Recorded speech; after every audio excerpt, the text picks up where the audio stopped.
Olá, meu nome é Cristiano Correia, historiador e voluntário no Memorial do Ministério Público do Paraná. Eu gostaria de explicar brevemente sobre o ingresso das mulheres no Ministério Público do Paraná.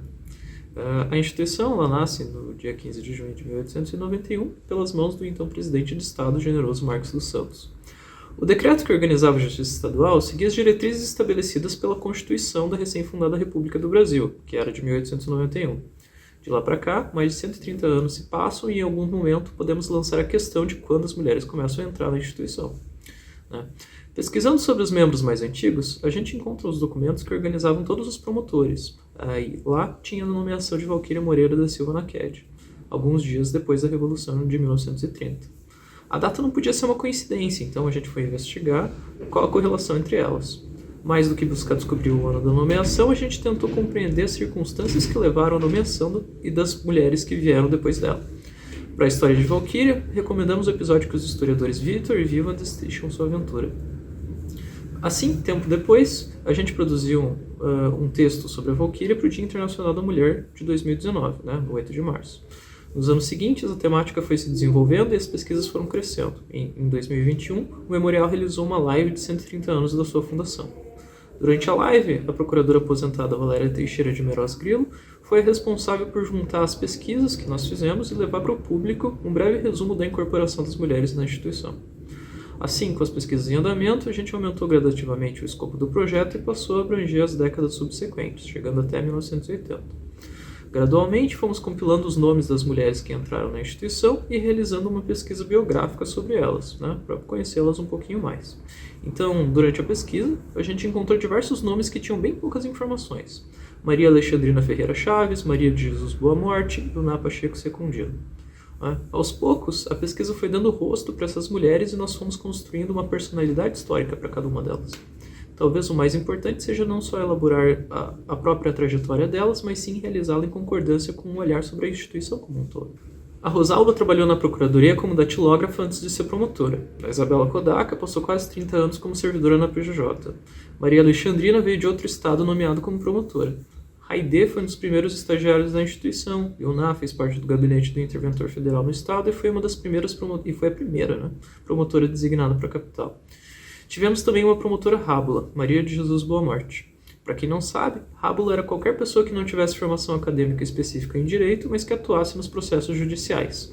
Essa prática era relativamente comum, antes de 1930, e só foi extinta com a criação do Estatuto da Ordem dos Advogados do Brasil, em 1963. Apesar disso, ela continuou como uma prática, já que não existia uma previsão para aqueles que entraram antes do Estatuto. De tal forma, podemos pensar que as particularidades de seus processos de ingresso e estadia na instituição podem ser usadas para entender a instituição como um todo, e não apenas como a experiência das mulheres. Escolhemos também pensar o ingresso das mulheres na instituição em dois tempos diferentes, antes e depois da invenção do concurso público para promotor. O primeiro concurso que nós temos notícia ocorreu no início de 1951. Antes dessa data, era o próprio presidente do estado ou governador que nomeava quem ele quisesse para a função, preferencialmente formados em direito, mas como o caso de Maria Jesus Boa Morte e Rai demonstram, nem sempre eram bacharéis de direito. Após o primeiro concurso, criou-se propriamente uma carreira, com a necessidade de aprovação no certame para a assunção do cargo. Entretanto, algumas exceções peculiares coexistiram com aquilo que era regrado em lei. O ano de 1951 foi emblemático para a instituição e também importante pela criação de um órgão de classe, a Associação Paranaense do Ministério Público, que hoje é conhecida como a PMP.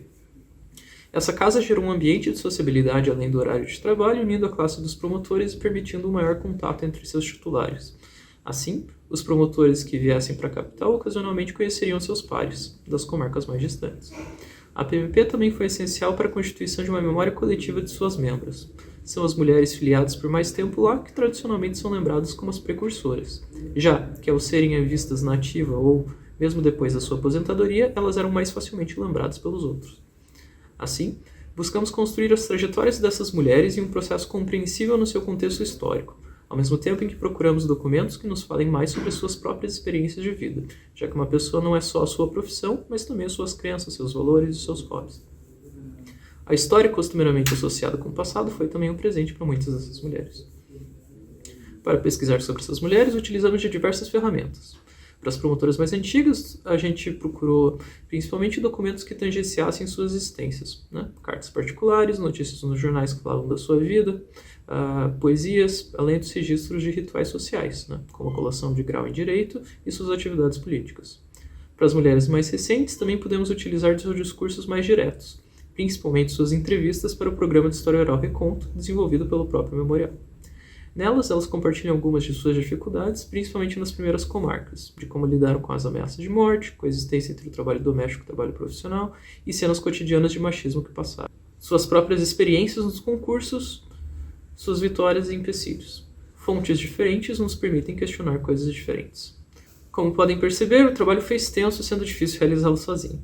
Portanto, esse livro surgiu a muitas mãos com a ajuda de variados atores, como historiadores, promotores, promotoras, servidores e servidoras. Eu também aproveito para registrar um agradecimento pessoal para os patrocinadores do nosso projeto, representados nas pessoas do Dr. Eduardo Cambi, coordenador da Escola Superior do Ministério Público, que viabilizou a diagramação do livro e a arte da capa, bem como a edição dos vídeos dessa série. E também para o Dr. André Thiago Pasternak Glitz, que é o presidente da associação da PMP e que garantiu a impressão do nosso livro. Agradeço também ao Sr. Douglas, que trabalhou tão dedicadamente na revisão do nosso livro. Tendo em vista a complexidade da historiografia das mulheres, a gente tomou a liberdade para trazer no próximo episódio o trabalho de outras historiadoras e historiadores para a gente pensar um pouquinho sobre a historiografia das mulheres como um objeto próprio de estudo de pesquisa institucional.